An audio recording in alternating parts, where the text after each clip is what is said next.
Sharif sir ನಮಸ್ತೆ. ನಮಸ್ಕಾರ ಕಿರಣ್. ಅದೇ ಸರ್ ಭೀಮಂದು ಈಗ ಎಲ್ಲಾ ಕಡೆ ವೈರಲ್ ಆಯ್ತಿದೆ. ಈಗ ಭೀಮ ಯಾವ ಕಡೆ ಇದ್ದಾನೆ? ಆಮೇಲೆ ನೋಡ್ಬೋದು ಅವತ್ತು ಸ್ಕೂಲ್ ಹತ್ರ ಮತ್ತೆ ಒಬ್ರು ಮನೆಗೆ ಹೋಗಿ ಎಷ್ಟು ಒಂದು ಚೆನ್ನಾಗಿ ಯಾರಿಗೂ ತೊಂದರೆ ಮಾಡದೆ ಹೋಯ್ತಾ ಇದ್ದ. ಹೌದು, ಅದು ಒಂದು ನಾನು ಮುಂಚೆನೂ ಎಲ್ಲಾ ವಿಡಿಯೋಗಳಲ್ಲಿ ಹೇಳ್ತಾ ಇರ್ತೀನಿ. ಭೀಮನ ಒಂದು ಸ್ವಭಾವ, ಒಂದು ಮೃದು ಸ್ವಭಾವ. ಏನಂದ್ರೆ, ಒಂದು ಅದರ ಅಭಿಮಾನಿಗಳಿಗೆ, ಒಂದು ಭೀಮನ ಅಭಿಮಾನಿಗಳು ಆ ಭೀಮ ಬಂದ ಅಂತ ಹೇಳಿದ್ರೆ ನೋಡಕ್ಕೆ ಒಂದು 100 ಜನ ನಿಂತ್ಕೊಳ್ತಾರೆ ಎಲ್ಲ ಹಳ್ಳಿಗಳಲ್ಲಿ. ಆ ರಸ್ತೆಯಲ್ಲಿ ಹೋಗೋ ಸಂದರ್ಭದಲ್ಲಿ ಮಕ್ಕಳಿಂದ ಹಿಡಿದು ದೊಡ್ಡವ್ರ ತನಕನು ನಮ್ ಭೀಮ ಬರ್ತಾ ಇದ್ದಾನೆ, ಬಂದಿದ್ದಾನೆ ಅಂತ ಹೇಳಿದ್ರೆ ನೋಡ್ತಾ ಇರ್ತಾರೆ. ಹತ್ರಕ್ಕೂ ಹೋಗ್ಬಿಡ್ತಾರೆ. ಇದು ನಾನು ಜನಗಳಿಗೆ ಏನ್ ಹೇಳ್ತೀನಿ ಅಂದ್ರೆ, ಸ್ವಲ್ಪ ದೂರದಿಂದಾನೇ ನೋಡ್ಬೇಕಂತ. ಅದು ಭೀಮ ಅಂದ್ರೆ ಒಂದು ಸಾಕಾನೆ ರೀತಿಲಿ ನೋಡ್ತಾರೆ ಜನಗಳು. ಯಾಕಂದ್ರೆ ಭೀಮನ ಒಂದು ಸ್ವಭಾವನೆ ಮೃದು ಸ್ವಭಾವ. ಅದ್ ಯಾವಾಗ್ಲೂ ನಿಮ್ಗೆ ಎಲ್ಲಾ ವಿಡಿಯೋದಲ್ಲಿ ಹೇಳ್ತೀನಿ. ಯಾಕಂತ ಹೇಳಿದ್ರೆ, ಕ್ಯಾಪ್ಟನ್ ಮತ್ತೆ ಭೀಮ ಏನ್ ಫೈಟ್ ಆಡಿ ದಂತ ಕಳ್ಕೊಂಡು ಅದ್ರ ನಂತರ ನಮ್ ಭೀಮ ವಾಸಿ ಮಾಡ್ಕೊಂಡು ಅದರ ಒಂದು ಹಳೆ ಜಾಗ ಇದೆ, ಏನು ಆ ಅಕೇಶಿಯ ನಡುತೋಪು ಅಂತ ಹೇಳ್ಬಿಟ್ಟು ಏನು ಬ್ಯಾಕ್ ವಾಟರ್ ನಿಲ್ಲೋ ಜಾಗ ಇದೆ, ಆ ಜಾಗಕ್ಕೆ ಹೋಗಿ ಒಬ್ನೇ ಹೋಗ್ಬಿಟ್ಟು ಅಲ್ಲಿ ಹೋಗಿ ಮಣ್ಣು ಹಾಕೊಂಡು ಏನೇನೋ ಮಾಡ್ಕೊಂಡು ಆ ಒಂದ್ 8-10 ದಿವಸ ಮೇಲೆ ಮತ್ತೆ ವಾಪಸ್ ಬರ್ತಾನೆ ನಮ್ ಭೀಮ ನಮ್ಮ ಬಿಕ್ಕೋಡ್ ಭಾಗಕ್ಕೆ. ಆ ಸಂದರ್ಭದಲ್ಲಿ ಒಂದು ದನ, ಒಂದು ಹಸು ಬಂದು ಅದ ಆ ದಾರಿಲಿ ನಮ್ ಭೀಮ ಬರ್ತಿರೋ ದಾರಿಲಿ ನಿಂತ್ಕೊಂಡಿರುತ್ತೆ. ಆವಾಗ ಆ ಹಸು ಹೋಗೋ ತನಕ ಅಲ್ಲೇ ನಿಲ್ತಾನೆ ನಮ್ ಭೀಮ. ಅದೊಂದು. ಇನ್ನೊಂದು ಸ್ವಭಾವ ಏನಂದ್ರೆ ನಮ್ ಭೀಮಂದು, ನಾಯಿಗಳು ಹೋಗ್ತಾ ಇದ್ರೆ, ಆನೆ ಬರ್ತಾ ಇದೆ ಅಂದ್ರೆ ನಾಯಿಗಳು ಬೊಗಳೋದು ಸಹಜ. ನಾಯಿಗಳು ಹತ್ರಕ್ಕೆ ಹೋಗಿ ಬೊಗಳುತ್ತೆ. ಬೇರೆ ಆನೆಗಳು ರೊಚ್ಚಿಗೆ ಹೇಳ್ಬಿಡ್ತವೆ, ಆ ನಾಯಿಗಳನ್ನ ಬೆರ್ಸಾಡ್ಬಿಡ್ತವೆ. ಒಂದು ವಾಟಹಳ್ಳಿ ಗ್ರಾಮದಲ್ಲಿ ಒಂದು ನಾಯಿನ ಬೆರೆಸ್ಕೊಂಡು ಮನೆ ಹತ್ರ ಎಲ್ಲ ಬೆರೆಸ್ಕೊಂಡು ಬಂದ್ಬಿಡುತ್ತೆ ಕಾಡಾನೆ. ಇದು ನಮ್ ಭೀಮ ಕಾಡಾನೆ ತರ ಬಿಹೇವ್ ಮಾಡಲ್ಲ.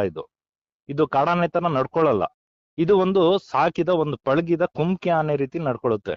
ಒಂದ್ ಸಾಕಿರೋ ಒಂದ್ ಆನೆ, ಒಂದು ಬುದ್ಧಿಶಾಲಿ ಇರುವಂತ ಆನೆ, ಎಲ್ಲ ಗೊತ್ತಿರುವಂತ ಆನೆ ರೀತಿ ನಮ್ ಭೀಮ ನಡ್ಕೊಳ್ಳುವಂತ ಸ್ವಭಾವ ಇದೆ ಕಿರಣ್. ಯಾಕಂತ ಹೇಳಿದ್ರೆ, ಮೊನ್ನೆ ನೋಡಿ ಮಕ್ಕಳು ಉದಯವಾರ ಗ್ರಾಮದಲ್ಲಿ ಒಂದು ಸ್ಕೂಲ್ ಹತ್ರ ಬರ್ತಾನೆ ನಮ್ ಭೀಮ.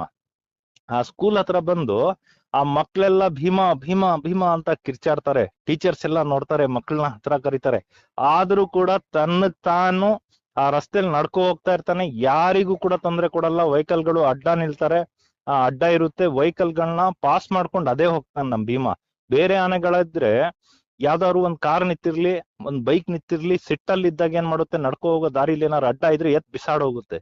ಅಂತದ್ರಲ್ಲಿ ನಮ್ ಭೀಮನ ಒಂದು ಸ್ವಭಾವ ನೋಡಿದ್ರೆ, ಒಂದು ಮೃದು ಸ್ವಭಾವ, ಅದರ ಒಂದು ನಡವಳಿಕೆ, ಅದೇ ನೋಡಿ ಅದರ ಅಭಿಮಾನಿಗಳು ತುಂಬಾ ಒಂದು ಹುಚ್ಚರ ರೀತಿ ಪ್ರೀತಿ ಮಾಡ್ತಾರೆ. ಅದಕ್ಕೆ ಒಂದು ಯಾವ್ದೋ ಒಂದು ಸೆಲೆಬ್ರಿಟಿ ಯಾವ ರೀತಿ ಅದನ್ನ ನೋಡ್ತಾರೋ, ಅದೇ ರೀತಿ ನಮ್ ಭೀಮನ್ನು ಕೂಡ ಸೆಲೆಬ್ರಿಟಿ ರೀತಿ ಅದರ ಅಭಿಮಾನಿಗಳು ಅದನ್ನ ಒಂದು ಭೀಮ ಭೀಮ ಅಂತ ಒಂಥರ ಕ್ರೇಜು, ಎಲ್ರಿಗೂ ಕ್ರೇಜು. ನಮ್ಮ ಹಾಸನ ಜಿಲ್ಲೆಯಲ್ಲಿ ಎಲ್ರೂ ಕೂಡ ಭೀಮ ಅಂತ ಹೇಳಿದ್ರೆ ಅದನ್ನ ನೋಡೋ, ಅದು ನಡ್ಕೋ ಹೋಗೋ ಸ್ಟೈಲು, ಅದು ಹೋಗೋ ಸ್ಟೈಲು, ಅದು ಸುಮ್ನೆ ಹೋಗೋದು. ಭೀಮ ಅಂತ ಹೇಳಿದ್ರೆ ಸ್ವಲ್ಪ ಹೊತ್ತು ನಿತ್ತು ಆಮೇಲೆ ಹೋಗ್ತಾನೆ. ಒಂದೊಂದ್ ಜಾಗದಲ್ಲಿ ನೀವು ನೋಡ್ಬೋದು, ಭೀಮಾ ಅಂತ ಕೂಗ್ದಾಗ ಸೊಂಡ್ಲನ್ನ ಈ ರೀತಿ ಎತ್ಬಿಟ್ಟು ತೋರ್ಸ್ ಹೋಗ್ತಾನೆ. ಸೊಂಡ್ಲಿ ಈ ರೀತಿ ಇದ್ ಮಾಡಿ ಆಮೇಲೆ ಪಾಸ್ ಆಗ್ತಾನೆ. ಇದೆಲ್ಲ ನೋಡಿದ್ರೆ, ಇದು ಇವತ್ತು ನೋಡಿ ನಮ್ಮ ಕುಮ್ಕಿ ಆನೆಗಳು ಪಳಗಿರುತ್ತೆ, ಅದಕ್ಕೆ ಒಂದು ಮಾವುತರು ಕಲ್ಸಿರ್ತಾರೆ ಯಾವ ರೀತಿ ನಡ್ಕೋಬೇಕು ಅಂತ ಹೇಳಿ, ಅದು ಕಲಿಯುತ್ತೆ. ಆದ್ರೆ ಇದು ಕಾಡಾನೆ ಭೀಮ ಇದೆ ನಮ್ದು, ಇದು ವೈಲ್ಡ್ ಭೀಮ ಇದೆ. ಆದ್ರೂ ಕೂಡ ಪಳಗಿಲ್ಲ, ಏನು ಇಲ್ಲ. ಆದ್ರೂ ಕೂಡ ಜನಗಳ ಜೊತೆಯಲ್ಲಿ ಯಾವ ರೀತಿ ಬೆರ್ತಿದ್ದಾನೆ ಅಂತ ಹೇಳಿದ್ರೆ, ಅದಕ್ಕೆ ಇನ್ನೂ ಹೆಚ್ಚು ಅಭಿಮಾನಿಗಳು. ಮೊನ್ನೆ ನಡೆದ ಒಂದು ಘಟನೆ ನೋಡಿರ್ಬೋದು ನೀವು, ನಡ್ಕೋ ಹೋಗೋ ಸ್ಟೈಲು, ನಡ್ಕೋ ಹೋಗಿದ್ದು ಎಲ್ಲಾ ರಸ್ತೆಗಳಲ್ಲಿ ನಡ್ಕೋ ಹೋದ. ವಾಪಸ್ ಉದಯವಾರ ಗ್ರಾಮ, ನಮ್ಮ ಅರೆಹಳ್ಳಿ ಮತ್ತೆ ಮಾಗಡಿ, ಹಲ್ಸುಲ್ಗೆ, ಇಂಥ ಭಾಗಗಳಲ್ಲಿ ಎಲ್ಲಾ ಕಡೆ ರಸ್ತೆಯಲ್ಲೇ ನಡ್ಕೋ ಹೋಗಿದ್ದು ಎಲ್ರೂ ಕೂಡ ನೋಡಿ ಅದರ ಅಭಿಮಾನಿಗಳು ಇನ್ನೂ ಹೆಚ್ಚಾಗಿದ್ದಾರೆ ಅಂತ ನಾನು ಹೇಳ್ತೀನಿ. ಇನ್ನೊಂದು ವಿಚಾರ ನೋಡಿ, ಒಂದು ನಮ್ ಭೀಮನಿಂದ ಒಂದ್ ತಪ್ಪಾಯ್ತು ಒಂದ್ ಸಂದರ್ಭದಲ್ಲಿ.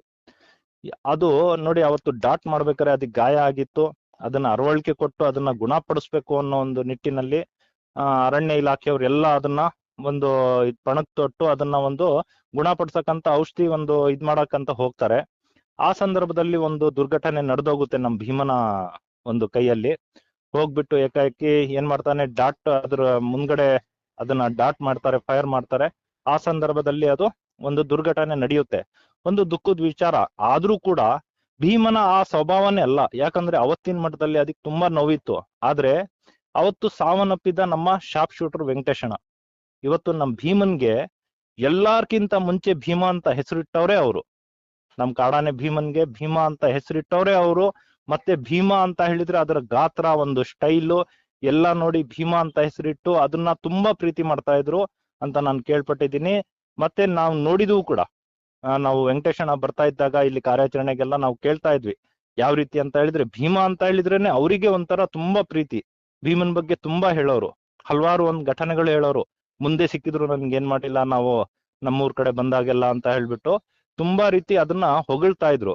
ಅದೇ ರೀತಿ ಅದನ್ನ ಹೆಸರು ಕೂಡ ಅವರೇ ಇಟ್ಟಿದ್ದು ಭೀಮಾ ಅಂತ ಹೇಳಿ. ಆದ್ರೆ ಅವತ್ತಿನ ಮಟ್ಟಿಗೆ ಏನಾಯ್ತೋ ಏನೋ ಅಷ್ಟು ಪ್ರೀತಿ ಮಾಡ್ತಾ ಇದ್ದಂತ ನಮ್ ವೆಂಕಟೇಶಣ್ಣ ನಮ್ ಭೀಮನ್ ಕೈಲೇ ಒಂದು ದುರ್ಘಟನೆಗೆ ಒಂದು ಕಾರಣವಾಯ್ತು. ಆದ್ರೆ ಭೀಮನ ಸ್ವಭಾವ ಅದಲ್ಲ. ಅವತ್ತಿನ ನೋವು ನಮ್ ಭೀಮಂದು ಏನೋ ಒಂದ್ ಮಾಡ್ಬಿಡ್ತಾರೇನೋ ನನ್ಗೆ ಅನ್ನೋ ಒಂದು ನಿಟ್ಟಿನಲ್ಲಿ ಅದು ಆ ರೀತಿ ಅಗ್ರೆಸಿವ್ ಗೊಳ್ತೇನೋ, ಯಾಕಂದ್ರೆ ಅದು ಕಾಡಾನೆ ಇರುತ್ತೆ. ಹಾಗಾಗಿ ಈಗ ಮೊನ್ನೆ ನೋಡ್ದಂತ ವಿಡಿಯೋಗಳಲ್ಲೆಲ್ಲ ಒಂದ್ ದೇವಸ್ಥಾನ ಇರುತ್ತೆ, ಆ ದೇವಸ್ಥಾನದಲ್ಲಿ ಪೂಜೆ ಮಾಡ್ತಾ ಇರ್ತಾರೆ. ಏಕಾಏಕಿ ನಮ್ ಭೀಮಾ ಬರ್ತಾನೆ. ಆ ದೇವಸ್ಥಾನದ ಹತ್ರ ಬಾಗ್ಲ ಹತ್ರ ಹೋಗ್ಬಿಟ್ಟು ಅಲ್ಲೊಂದ್ ಸತಿ ಹಿಂಗ್ ನೋಡ್ಬಿಟ್ಟು ಅದ್ರ ಮೇಲೆ ನಮ್ ಭೀಮಾ ತನ್ನಕ್ ತಾನು ಹೋಗ್ತಾ ಇರ್ತಾನೆ. ಅಲ್ಲಿ ಜನ ಇರ್ತಾರೆ, ಅದೇ ಬೇರೆ ಕಾಡಾನೆ ಇರ್ತಾ ಇದ್ರೆ ಆ ಜನಗಳ ಮೇಲೆ ದಾಳಿ ಮಾಡೋದು, ಗಾಬರಿಗೊಳ್ಳೋರು, ಮತ್ತೆ ಅಗ್ರೆಸಿವ್. ಜನಕ್ ನೋಡಿದ ತಕ್ಷಣ ಕಾಡಾನೆ ಅಂತ ಹೇಳಿದ್ರೆ ತುಂಬಾ ಸಿಟ್ಟಾಗ್ಬಿಡುತ್ತೆ. ಆತರ ಸಿಟ್ಟು ಆಗೋ ಅಂತ ನಮ್ ಭೀಮಾ ಅಲ್ಲ. ಅದ್ರ ಒಂದು ಅದಕ್ಕೆ ಹೇಳ್ತಾ ಇದ್ರೆ, ಹೊಗಳ್ತಾ ಇದ್ರೆ ಎಷ್ಟು ಮಾತ್ ಹೇಳಿದ್ರು ಎಷ್ಟು ಹೊಗಳಿದ್ರು ಕೂಡ ಕಮ್ಮಿನೇ ಅಂತ ನಾನು ಹೇಳ್ತೀನಿ ಕಿರಣ್. ಈಗ ಇಡೀ ಇಂಡಿಯಾದಲ್ಲಿ ಭೀಮನಷ್ಟು ಫ್ಯಾನ್ ಫಾಲೋವಿಂಗ್ ಕಾಡಾನೆ ಇನ್ನೊಂದಿಲ್ಲ ಸರ್ ಇವಾಗ, ನಿಜವಾಗಿ ಹೇಳ್ಬೇಕಂದ್ರೆ. ಹೌದು ಹೌದು, ಯಾಕಂತ ಹೇಳಿದ್ರೆ ನಾವು ಸುಳ್ಳು ಹೇಳ್ತಾ ಇಲ್ಲ. ಇವತ್ತು ವಿಡಿಯೋಗಳಲ್ಲಿ ಎಲ್ಲ ನೋಡ್ತಾ ಇದ್ದಾರೆ ಜನ. ಭೀಮಾ ಅಂತ ಹೇಳಿದ್ರೆ ಒಂದು ಸಾಕಾನೆ ರೀತಿಲಿ, ಒಂದ್ ಸಾಕಾನೆ ಹೋಗ್ತಾ ಇದೆಯಾನೋ, ಇದು ಮಾವುತರು ಇಲ್ದಲೆ ಒಂದ್ ಸಾಕಾನೆ ಹೋಗ್ತಾ ಇದೆಯಾನೋ ಅಂತ ಅನ್ಕೋಬೇಕು. ಆ ರೀತಿ ಹೋಗ್ತಾನೆ ಅವನು. ಆ ತನ್ನಗ್ ತಾನ್ ರಸ್ತೆಯಲ್ಲಿ ಹೋಗ್ತಾನೆ. ಯಾವ್ದಾದ್ರು ಒಂದ್ ವೆಹಿಕಲ್ ಸಡನ್ ಆಗಿ ಅಡ್ಡ ಬಂದ್ಬಿಡ್ತು ಅಂತ ಇಟ್ಕೊಳ್ಳಿ, ಬೇರೆ ಕಾಡಾನೆ ಆದ್ರೆ ನೂಕಿ ಅದನ್ನ ಜಜ್ಜಿ ಇಟ್ಬಿಡುತ್ತೆ. ಆದ್ರೆ ಇದೇ ದಾರಿ ಕೊಟ್ಟು ಸೈಡಲ್ಲಿ ಹೋಗ್ತಾ ಇರ್ತಾನೆ. ನೀವು ನೋಡ್ತಾ ಇರ್ಬೋದು ಒಂದೊಂದ್ ವಿಡಿಯೋಗಳಲ್ಲಿ ಭೀಮಾ ಹೋಗ್ತಾ ಇರೋ ಜಾಗದಲ್ಲಿ ನಾಯಿಗಳು ಬೊಗಳ್ತಾ ಹಿಂದೆ ಹೋಗ್ತವೆ. ಆದ್ರೆ ಅದೇ ಬೇರೆ ಕಾಡಾನೆಗಳ ಒಂದು ಬಿಹೇವಿಯರ್, ನಡವಳಿಕೆ ಯಾವ ರೀತಿ ಇದೆ, ನಮ್ ಭೀಮನ ಒಂದು ನಡವಳಿಕೆ ಯಾವ ರೀತಿ ಇದೆ ಅಂತ ನೀವು ಆ ವಿಡಿಯೋಗಳಲ್ಲೇ ನೋಡ್ಬೋದು. ಆ ವಿಡಿಯೋಗಳೇ ಸಾಕ್ಷಿ. ಯಾಕಂತ ಹೇಳಿದ್ರೆ ತನ್ನಕ್ ತಾನು ಸುಮ್ನೆ ಹೋಗ್ತಾನೆ. ಮತ್ತೆ ಭೀಮಾ ಅಂತ ಕೂಗ್ದವ್ರು ಭೀಮಾ ಭೀಮಾ ಅಂತ ಕೂಗ್ದಾಗ ಅಲ್ಲೇ ನಿಂತ್ಕೊಳ್ತಾನೆ ಮತ್ತೆ ವಾಪಸ್. ಇದೆಲ್ಲ ನಮ್ ಭೀಮಾ ಅನ್ಕೋಬಿಟ್ಟಿದ್ದಾನೆ, ಇದ್ ನನ್ನ ಹೆಸರೇ, ಭೀಮಾ ಅಂದ್ರೆ ನಾನೇ ಅಂತ ಒಂದು ಅದಕ್ಕೂ ಗೊತ್ತಾಗಿದೆ ಅನ್ನೋದು ನಮ್ಮ ಒಂದು ಅಭಿಪ್ರಾಯ ಇದೆ ಕಿರಣ್. ಅದು ವೆಂಕಟೇಶ್ ಅಣ್ಣದ ಒಂದು ಇನ್ಸಿಡೆಂಟ್ ಆಗಿಲ್ಲ ಅಂದ್ರೆ ಭೀಮಂಗೆ ಇನ್ನೂ ಎಷ್ಟು ಜನ ಫ್ಯಾನ್ ಫಾಲೋಯಿಂಗ್ ಇರೋದು ಸರ್. ಹಾಗೆ ಹೌದು ವೆಂಕಟೇಶ್ ಅಣ್ಣಂಗೆ ಮೊದ್ಲೇ ಗೊತ್ತಿತ್ತು ಅನ್ಸುತ್ತೆ ಇದಿಷ್ಟು ಸಾಧು ಸ್ವಭಾವದಾನೆ ಅಂತ, ಅದಕ್ಕೆ ಅಷ್ಟು ಪ್ರೀತಿಸ್ತಿದ್ರು ಅವರು. ಹೌದು, ವೆಂಕಟೇಶಣ್ಣಂಗ್ ಗೊತ್ತಿದೆ. ಹೇಳ್ತಾ ಇದ್ರು ಇದು ತುಂಬಾ ಒಂಥರ ಸಾಧು. ಹೇಳ್ತಾ ಇದ್ರು ನಾವು ಒಳಗಡೆ ಹೋದಾಗ, ಕಾಡಲ್ಲೆಲ್ಲ ಹೋದಾಗ, ನಮ್ಮೂರ್ ಕಡೆ ಬಂದಾಗೆಲ್ಲ ನಾವು ಸಡನ್ ಸಿಕ್ಬಿಟ್ಟಿದೀನಿ, ಆದ್ರೂ ಏನು ಮಾಡಲ್ಲ, ಆರಾಮಾಗಿ ಅದ್ರ ಪಾಡಿಗದ್ ಹೋಗುತ್ತೆ ಅಂತ ಹೇಳ್ಬಿಟ್ಟು ಅವರೇ ಈ ಭೀಮಾ ಅನ್ನೋ ಹೆಸರು ಕೂಡ ಅವರೇ ಇಟ್ಟಿರೋದು. ಅವರೇ ಅದಕ್ಕೆ ನಾಮಕರಣನೂ ಕೂಡ ಮಾಡಿರೋದು. ಅದು ತುಂಬಾ ಹೆಚ್ಚಿಗೆ ಪ್ರೀತಿ ಮಾಡ್ತಾ ಇದ್ರು. ಭೀಮಾ ಅಂತ ಪರಿಚಯ ಮಾಡ್ಕೊಟ್ಟವ್ರೆ ನಮ್ಮ ವೆಂಕಟೇಶಣ್ಣ ಅಂತಾನು ನಾನು ಹೇಳ್ತೀನಿ. ಯಾಕಂತ ಹೇಳಿದ್ರೆ ನಮ್ ಬೇಲೂರು ತಾಲೂಕ್ ಬರೋ ಮುಂಚೆ ಸಕಲೇಶ್ಪುರ ತಾಲೂಕು, ನಮ್ಮ ಮಧ್ಯೆ ರಾಯರ್ಕೊಪ್ಲು, ವಡೂರು, ಅಬ್ನ, ಮತ್ತೆ ಇಂಥ ಭಾಗಗಳಲ್ಲೇ ಜಾಸ್ತಿ ಆನೆಗಳಲ್ಲೇ ಮಲ್ಗಳಲ್ಲೇ ಅಂತ ಅಲ್ಲಿ ಹಳ್ಳಿಗಳು ಗ್ರಾಮಗಳು ಬರುತ್ತೆ. ಅಲ್ಲಿಯ ಜನರೇ ಕೂಡ ಅಲ್ಲೇ ಓಡಾಡ್ಕೊಂಡಿದ್ದಂತ ನಮ್ ಭೀಮಾ. ಅದ್ರ ನಂತರ ನಮ್ಮ ಹೈವೇ ದಾಟಿ 2020-21ರಲ್ಲಿ 21ನೇ ಇಸ್ವಿಲಿ ಇಲ್ಲಿಗೆ ನಮ್ಮ ಭೀಮಾ ಬಂದಿದ್ದು. ಆದ್ರೆ ಅದಕ್ಕಿಂತ ಮುಂಚೆ ಬೇಲೂರು ತಾಲೂಕ್ ಜನ ಭೀಮಾ ಅಂತ ವಿಡಿಯೋಗಳಲ್ಲಿ ನೋಡಿದ್ರು ಅಷ್ಟೇ.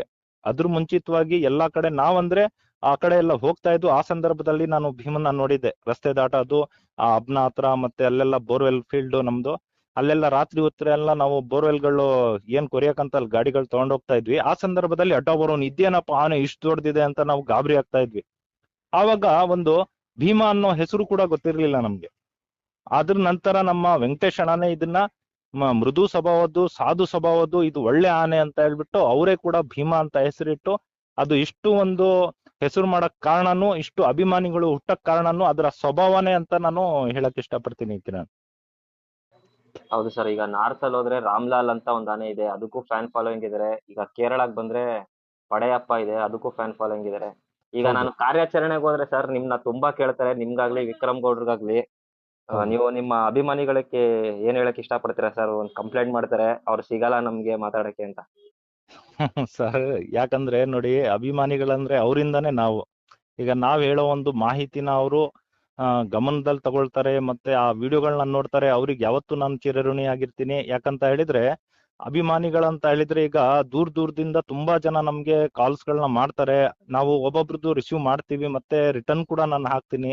ಯಾವ್ದೇ ರೀತಿ ಒಂದೊಂದ್ಸತಿ ಈಗ ನಮಗೂ ಒಂದು ಪರ್ಸನಲ್ ಜೀವನ ಇರುತ್ತೆ. ಈಗ ಹೆಂಡತಿ ಮಕ್ಕಳು, ಈಗ ಒಂದು ಕೆಲಸ ಅಂತ ಹೇಳಿ, ಈಗ ಈ ಫೀಲ್ಡೇ ಬೇರೆ ಇರುತ್ತೆ. ಯಾಕಂದ್ರೆ ಇದು ಒಂದು ಅಭಿಮಾನಿಗಳೆಲ್ಲ ಒಂದು ಇರುತ್ತೆ ಅವ್ರ ಮನ್ಸಲ್ಲಿ, ನಾವು ಸಿಕ್ಬೇಕು ಮಾತಾಡ್ಬೇಕು ಅಂತ. ಯಾಕಂದ್ರೆ ತುಂಬಾ ಕಾಲ್ಸ್ ಬರುತ್ತೆ. ಮತ್ತೆ ಬಿಸ್ನೆಸ್ದು ಕೂಡ, ಮತ್ತೆ ನಮ್ಮ ಬೋರ್ವೆಲ್ದು ಕೂಡ, ಈಗ ವರ್ಕ್ ಮಾಡೋದ್ ಏನಿರುತ್ತೆ ಅದ್ರದ್ದು ಕೂಡ ಕಾಲ್ಸ್ ಬರುತ್ತೆ. ವರ್ಕ್ ಅಲ್ಲಿ ಇರ್ತೀವಿ, ಆ ಸಂದರ್ಭದಲ್ಲಿ ನಾವು ಎಲ್ಲಾ ಕಡೆ ಟೈಮ್ ಕೊಡಕ್ಕೆ ತುಂಬಾ ಕಷ್ಟ ಆಗುತ್ತೆ. ಯಾರು ಕೂಡ ಬೇಜಾರ ಮಾಡ್ಕೋಬಾರ್ದು. ಯಾಕಂತ ಹೇಳಿದ್ರೆ ಅಭಿಮಾನಿಗಳಿದ್ರೆ ಮತ್ತೆ ವೀಕ್ಷಕರಿದ್ರೆ ಅವರಿಂದ ನಾವು, ನಮ್ಮಿಂದ ಅವ್ರಾಗಕ್ ಯಾವತ್ತೂ ಸಾಧ್ಯ ಇಲ್ಲ. ಅವರ ಒಂದು ಆಶೀರ್ವಾದನೇ ನಮ್ಮ ಬೆಳವಣಿಗೆ. ಎಲ್ಲಾ ರೀತಿ ಸಪೋರ್ಟ್ ಮಾಡಿ, ಒಂದಿಲ್ಲ ಒಂದ್ ದಿವಸ ಎಲ್ಲಾ ಕೂಡ ಅಟೆಂಡ್ ಮಾಡ್ತೀವಿ. ಅದಕ್ಕೆ ಅಂತಾನೆ ಒಂದು ಟೈಮ್ ಇರುತ್ತೆ. ಆ ಸಂದರ್ಭದಲ್ಲಿ ಇದ್ ಮಾಡ್ತೀವಿ. ಯಾರು ಕೂಡ ಬೇಸರಗೊಳ್ಬಾರ್ದು ಅಂತ ನಾನು ಕೇಳ್ಕೊಳ್ತೀನಿ ಕಿರಣ್, ನಿಮ್ಮ ಚಾನಲ್ ಮುಖಾಂತರ. ಈಗ ಭೀಮಾ ಯಾವ ಭಾಗದಲ್ಲಿದ್ದಾನೆ ಸರ್?